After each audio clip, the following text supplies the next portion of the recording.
Поскольку весь мир отмечает День матери, уйгурское движение выпустило пресс-релиз, чтобы привлечь внимание к матерям из Восточного Туркестана. Уйгурское движение заявило в своем пресс-релизе следующее. По мере приближения Дня матери, уйгурское движение передает свои теплые пожелания всем матерям во всем мире.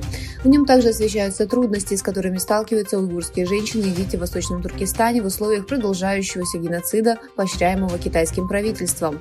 В Фонде памяти жертв коммунизма отмечают, что, к примеру, отчеты Адриана Зенца показывают, что уйгурские женщины подвергаются принудительной стерилизации и абортам, что приводит к ошеломляющему падению рождаемости уйгуров в некоторых районах.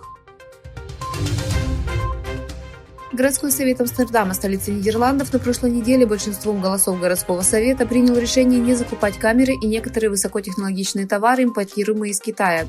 Резолюция запрещает покупку фотоаппаратов и некоторых технологических продуктов, произведенных китайскими компаниями, причастными к нарушениям прав человека и геноциду против уйгуров.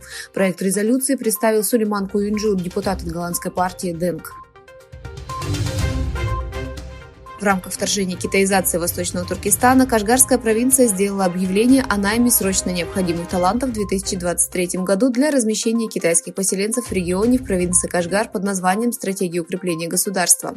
Согласно сообщению Синьцзянской газеты китайской пропагандистской сети в Восточном Туркестане, планируется набрать 160 новых выпускников университетов с бакалавриатом или последипломным образованием в китайских провинциях в период регистрации с 28 апреля по 15 мая.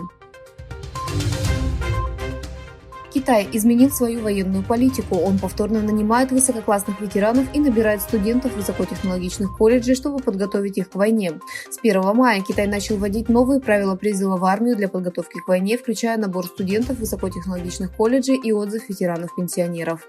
Новая система призыва китайского лидера Си Цзиньпиня направлена на набор высококвалифицированных солдат. Израильская армия объявила, что с 9 мая во время начала атаки на сектор Газа поражена 371 цель. В результате израильских нападений к настоящему времени погибли 33 палестинца, в том числе 6 детей и 3 женщины, а 93 палестинца, в том числе 32 ребенка и 17 женщин, получили ранения.